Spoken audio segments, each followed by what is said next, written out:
Hi friends, പുതിയൊരു വീഡിയോയിലേക്ക് എല്ലാവർക്കും സ്വാഗതം. ഇന്ന് ഞാൻ വന്നിട്ടുള്ളത് കുറച്ച് നല്ല ടിപ്സുകളും കൊണ്ട് തന്നെയാണ് കേട്ടോ. വീഡിയോ എല്ലാവർക്കും ഇഷ്ടമാവുമെന്ന് വിശ്വസിക്കുന്നു. ഇഷ്ടപ്പെട്ടാൽ ലൈക്ക് ചെയ്യാനും ഷെയർ ചെയ്യാനും ചാനലൊന്ന് സബ്സ്ക്രൈബ് ചെയ്യാനും മറക്കല്ലേ. ബെൽ ബട്ടണിൽ ഓൾ എന്ന ഓപ്ഷനോട് കൊടുക്കണം കേട്ടോ. എങ്കിലാണ് ഞങ്ങളിടുന്ന വീഡിയോസിൻ്റെ ഒക്കെ നോട്ടിഫിക്കേഷൻ നിങ്ങൾക്ക് ലഭിക്കത്തുള്ളൂ. അപ്പം നമുക്ക് എല്ലാവർക്കും വളരെയധികം പ്രിയപ്പെട്ടതാണ് ജാക്ക് ഫ്രൂട്ട്, ചക്ക അല്ലേ. ചക്ക കൊണ്ട് നമുക്ക് വിവിധങ്ങളായ വിഭവങ്ങൾ ഉണ്ടാക്കാം.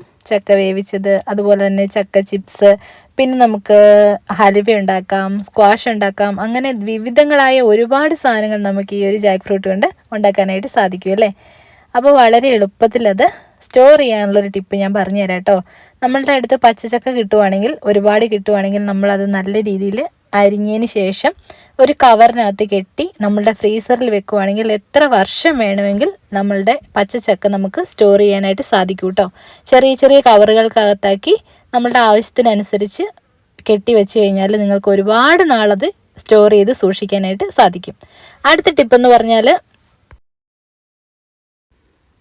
നമുക്ക് ഈ ചക്ക ഉണക്കി സൂക്ഷിക്കാനായിട്ട് സാധിക്കും കേട്ടോ. നല്ല രീതിയിൽ അരിഞ്ഞതിന് ശേഷം ഒന്ന് വാട്ടിയെടുത്തതിന് ശേഷം നല്ല വെയിലത്ത് വെച്ച് പാറയിലിട്ടോ വല്ലതും ഉണക്കിയെടുത്ത് സൂക്ഷിക്കുവാണെങ്കിൽ ഒരുപാട് വർഷത്തോളം അതും നമുക്ക് ഭക്ഷണമായിട്ട് ഉപയോഗിക്കാനായിട്ട് സാധിക്കും. പണ്ടുള്ള ഒരുപാട് ആൾക്കാരുടെ വിശപ്പും ദാഹവും ഒക്കെ കളഞ്ഞതാണ് നമ്മളുടെ ഈ ജാക്ക് ഫ്രൂട്ട് എന്ന് പറയുന്നത്. ഇപ്പോഴും ഒരുപാട് പേര് അതിനെ നല്ല രീതിയിൽ പ്രോത്സാഹിപ്പിക്കുന്നൊക്കെ ഉണ്ട്. ഇഷ്ടമുള്ളവരുണ്ടെങ്കിൽ ഈ ഒരു ടിപ്പൊക്കെ ചെയ്ത് നോക്കുക. ഒരെണ്ണം പോലും നമ്മൾ പാഴാക്കി കളയാൻ പാടില്ല കേട്ടോ. അത്രയ്ക്ക് നല്ലൊരു വിലപ്പെട്ടൊരു ഔഷധം തന്നെയാണ് നമ്മളുടെ ഈ ജാക്ക് ഫ്രൂട്ട് എന്ന് പറയുന്നത്. ഇനി നമുക്ക് അടുത്ത ടിപ്പ് നോക്കാം. അടുത്ത ടിപ്പ് എന്ന് പറഞ്ഞാൽ, നമ്മൾ ചക്ക ഉണ്ടാവുന്ന സമയമുണ്ടല്ലോ, നമുക്കൊക്കെ പ്ലാവ് ഉണ്ടെങ്കിൽ ചെയ്യാൻ പറ്റുന്നൊരു ടിപ്പാണ് കേട്ടോ. നിറച്ചതിൽ ചക്ക കായ്ക്കാൻ വേണ്ടിയിട്ട് ചെയ്യാൻ പറ്റുന്നൊരു ടിപ്പാണ്. കുറച്ച് ചാണകം ഇതിന് വേണ്ടിയിട്ട് ആവശ്യമുണ്ട്. അതുപോലെ തന്നെ ഒരു ചണച്ചാക്കും ആവശ്യമുണ്ട് കേട്ടോ. ഈ ചണച്ചാക്കിൽ കുറച്ച് ചാണകം ഒന്ന് പതിപ്പിച്ച് കൊടുത്തതിന് ശേഷം നമുക്ക് എവിടെയാണോ ഒരു കവര കാണുമല്ലോ നമ്മളുടെ ആ മരത്തിന്, ആ ഒരു ഭാഗത്ത് വെച്ച് കൊടുത്താൽ അതിൻ്റെ താഴ്ഭാഗത്തേക്ക് ഒരുപാട് ചക്ക കായ്ക്കുമെന്നാണ് പറയപ്പെടുന്നത്. അപ്പോൾ ഈ ടിപ്പ് ഒന്ന് പരീക്ഷിച്ച് നോക്കണം കേട്ടോ. നല്ലൊരു ടിപ്പാണ് നമുക്ക്. കാരണം ചക്ക അങ്ങ് മുകളിലുണ്ടാവുകയാണെങ്കിൽ ഭയങ്കര പാടായിരിക്കും അല്ലേ, പറിച്ചെടുക്കാനായിട്ട് കുറച്ച് ബുദ്ധിമുട്ടായിരിക്കും. അപ്പോൾ കുറച്ച് താഴെയാണെങ്കിൽ നമുക്ക് വളരെ എളുപ്പത്തിൽ ഒന്നും നഷ്ടപ്പെടാതെ തന്നെ ഉപയോഗിക്കാനായിട്ട് സാധിക്കും. ടിപ്പ് ചെയ്യാൻ മറക്കരുത്. അപ്പോൾ നമുക്ക് അടുത്ത ടിപ്പിലേക്ക് പോവാം. അടുത്ത ടിപ്പെന്ന് പറയുന്നത്, നമ്മൾ ചക്കപ്പഴമൊക്കെ തിന്നുന്ന സമയത്ത് കുറച്ചേറെ കഴിക്കുവാണെങ്കിൽ ഒരു ബുദ്ധിമുട്ടുണ്ടാവാറുണ്ടല്ലേ.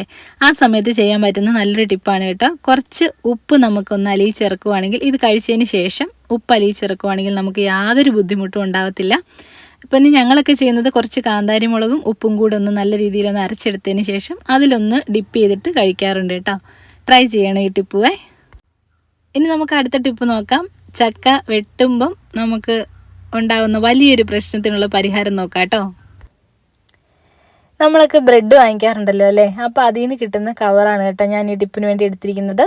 നിങ്ങളുടെ അടുത്ത് ഏത് കവറാണെങ്കിലും, പ്ലാസ്റ്റിക്കിൻ്റെ ഏത് കവറാണെങ്കിലും നമുക്ക് ഈ ഒരു ടിപ്പ് ചെയ്യാനായിട്ട് യൂസ് ചെയ്യാനായിട്ട് സാധിക്കും.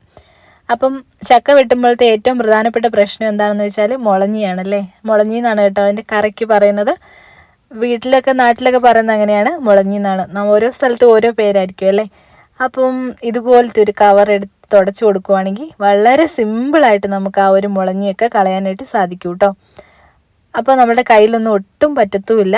വളരെ സിമ്പിളാണ്. നമ്മൾ സാധാരണ ചെയ്യാറുള്ളത് ഒന്നെങ്കിൽ ചകിരി, അല്ലെന്നുണ്ടെങ്കിൽ ചക്കയുടെ ഒരു ഭാഗം തന്നെ ചെത്തിയിട്ട് അത് വെച്ചിട്ടൊന്ന് തുടച്ചു കൊടുക്കുകയാണ് ചെയ്യുന്നത്.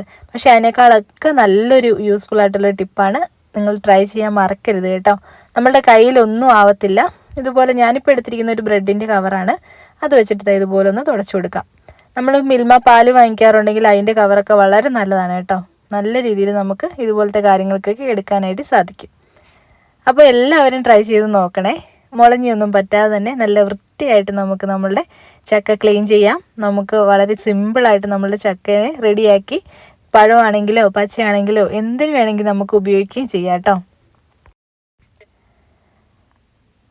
ഇനി നമുക്ക് ആ മുളഞ്ഞി ഒന്ന് തൊട്ട് നോക്കാം. കണ്ടോ, ഈ പ്ലാസ്റ്റിക്കിൽ പറ്റി പിടിച്ചിരിക്കുന്ന ആ മുളഞ്ഞി നമ്മളുടെ കയ്യിൽ ഒരിക്കലും ആവത്തില്ല.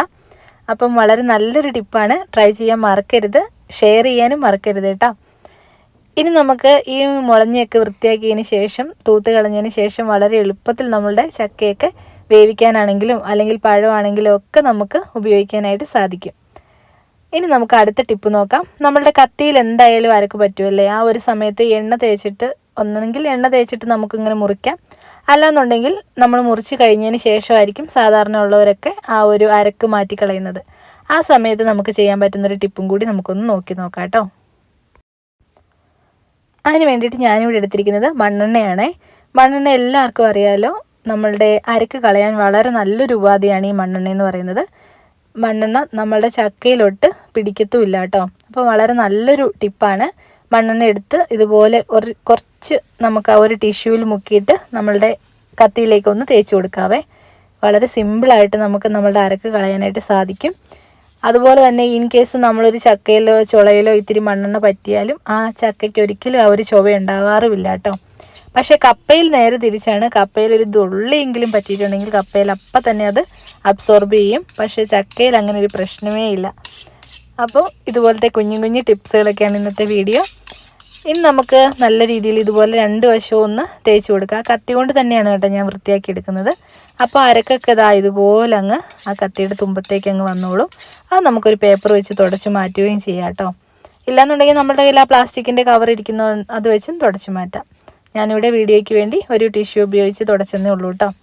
നമ്മുടെ അടുത്ത് പേപ്പർ ഉണ്ടെങ്കിൽ പേപ്പറൊക്കെ വെച്ച് നമുക്ക് വൃത്തിയാക്കി എടുക്കാം.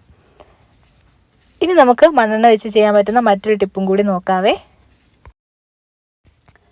അതിന് വേണ്ടിയിട്ട് ഞാനിവിടെ ഒരു പാത്രം, നമ്മൾ ഏത് പാത്രത്തിലാണോ എടുക്കുന്നത് അതിന് ഒരു പാത്രം മണ്ണെണ്ണ എടുത്ത് വെച്ചിട്ടുണ്ട് കേട്ടോ. പിന്നെ നമുക്ക് വേണ്ടത് ഒരു പ്ലാസ്റ്റിക്കിൻ്റെ കുപ്പിയാണ്. അപ്പോൾ ഈ ഒരു ടിപ്പെന്ന് പറയുന്നത് നമ്മുടെ വീട്ടിലെ ഇഴജന്തുക്കളുടെ ഉപദ്രവം ഇല്ലാതാക്കാൻ വേണ്ടി നമ്മളെ ഒരുപാട് സഹായിക്കും. നമ്മൾ എത്ര ശ്രദ്ധിച്ചാലും ചൂടാണെങ്കിലും തണുപ്പാണെങ്കിലും ഒക്കെ പാമ്പുകളുടെ ശല്യവും അതുപോലെ തന്നെ മറ്റുള്ള തേള്, പഴുതാര അങ്ങനെയൊക്കെയുള്ള ജീവികളുടെ ശല്യം വരാറുണ്ടല്ലേ. അപ്പോൾ പാമ്പുകളുടെ ശല്യമൊക്കെ ഒഴിവാക്കാൻ വളരെ നല്ലൊരു ടിപ്പാണിത്. ട്രൈ ചെയ്യാൻ മറക്കരുത് കേട്ടോ. അപ്പം ഞാൻ ആ ഒരു പാത്രം എണ്ണ, അതായത് മണ്ണെണ്ണ ഒഴിച്ച് കൊടുത്തിട്ടുണ്ട്. ഇനി അതിനകത്തേക്ക് അതേ അളവിൽ തന്നെ വെള്ളമാണ് ചേർത്ത് കൊടുക്കുന്നത്. നമ്മളുടെ നോർമൽ വെള്ളം ഉണ്ടല്ലോ, അതും കൂടെ നമുക്ക് ആ കുപ്പിയിലേക്ക് അങ്ങ് ഒഴിച്ചു കൊടുക്കാം. അപ്പോൾ എല്ലാവരും ഇതുപോലത്തെ ഒരു ബോട്ടിലുണ്ടാക്കി നമ്മുടെ വീടുകളിൽ വെക്കുന്ന അത്യാവശ്യമാണ്. മണ്ണെണ്ണ ഇല്ലാത്ത വീടുകളൊന്നും കാണത്തില്ല അല്ലേ. മണ്ണെണ്ണ വളരെ നല്ലതാണ് കേട്ടോ. ഇങ്ങനെയുള്ള പാമ്പുകളുടെ ശല്യമൊക്കെ ഒഴിവാക്കാൻ വേണ്ടി നമ്മളെ ഒരുപാട് സഹായിക്കും. ഇനി നമുക്ക് നല്ല രീതിയിലൊന്ന് കുലുക്കി കൊടുക്കാം കേട്ടോ. ഇതുപോലൊന്ന് ഷെയ്ക്ക് ചെയ്തതിന് ശേഷം നമുക്ക് ആവശ്യമുള്ള ആ ഒരു സ്ഥലങ്ങളിലൊക്കെ നമുക്ക് കുറേശ്ശെയായിട്ട് ഒഴിച്ചു കൊടുക്കാം. അപ്പോൾ ഈ ഒരു ടിപ്പ് നിങ്ങൾ ചെയ്യാൻ മറക്കരുത്. ഇത് കണ്ടോ, ഞങ്ങളിവിടെ ഷൂറാക്കിൻ്റെ അവിടെയൊക്കെയാണ് ഇതുപോലെയുള്ള സംഭവങ്ങൾ ചെയ്തു കൊടുക്കാറുള്ളത്. അപ്പം പാമ്പുകളുടെ ശല്യമോ അല്ലെങ്കിൽ മറ്റൊരു ഇഴജന്തുക്കളുടെ ശല്യമോ ഒന്നും ഉണ്ടാവാതിരിക്കാൻ വേണ്ടി നമ്മളെ ഈ ഒരു ടിപ്പ് ഒരുപാട് സഹായിക്കും കേട്ടോ. ട്രൈ ചെയ്യാൻ മറക്കല്ലേ. പിന്നെ ചെതലിൻ്റെ ശല്യമൊക്കെ ഉള്ളവരും ഈ ഒരു ടിപ്പ് ചെയ്ത് നോക്കിയോളൂ, നല്ല യൂസ്ഫുൾ ആകും കേട്ടോ. ജനലിൻ്റെ സൈഡിൽ, ഇപ്പോൾ ജനലൊക്കെ നമ്മൾ തുറന്നിട്ടിട്ടാണ് കിടക്കുന്നതെങ്കിലും ധൈര്യമായിട്ട് കിടക്കാനായിട്ട് സാധിക്കും. അപ്പം വളരെ നല്ലൊരു ടിപ്പാണ്, ചെയ്യാൻ മറക്കല്ലേ. ഞാനിവിടെ ഇത് കണ്ടോ, ഈ ജനലിൻ്റെ സൈഡിലൊക്കെ ഇന്ന് കുറച്ച് നല്ല രീതിയിലൊന്ന് കുലുക്കിയിട്ട് വേണം കേട്ടോ ഒന്ന് ഒഴിച്ചു കൊടുക്കാനായിട്ട്. വെള്ളവും മണ്ണെണ്ണയായതുകൊണ്ട് വേഗം തന്നെ അത് രണ്ട് ഇതിലേക്കായി മാറും. അതുകൊണ്ട് എപ്പോഴും ഉപയോഗിക്കുന്ന സമയത്ത് ഒന്ന് കുലുക്കിയതിന് ശേഷം ഇതുപോലൊന്ന് സ്പ്രേ ചെയ്ത് കൊടുത്താൽ നന്നാവും കേട്ടോ. ഞാനിവിടെ ഒഴിച്ചു കൊടുക്കുകയാണ് ചെയ്യുന്നത്. സാധാരണ സ്പ്രേ ബോട്ടിൽ ഉപയോഗമുണ്ടെങ്കിൽ സ്പ്രേ ചെയ്യുന്നതായിരിക്കും കുറച്ചും കൂടി നല്ലത്. അപ്പം ചെറിയ ടിപ്പുകളാണ് ഇന്നത്തെ വീഡിയോ എല്ലാവർക്കും യൂസ്ഫുൾ ആയിട്ടുണ്ടാകുമെന്ന് വിശ്വസിക്കുന്നു. ഇഷ്ടപ്പെട്ടാൽ ലൈക്ക് ചെയ്യാനും ഷെയർ ചെയ്യാനും ചാനൽ സബ്സ്ക്രൈബ് ചെയ്യാനും മറക്കരുത്. മറ്റൊരു നല്ല ടിപ്പുമായി മറ്റൊരു നല്ല വീഡിയോയുമായി വീണ്ടും കാണാം. Thank you for watching.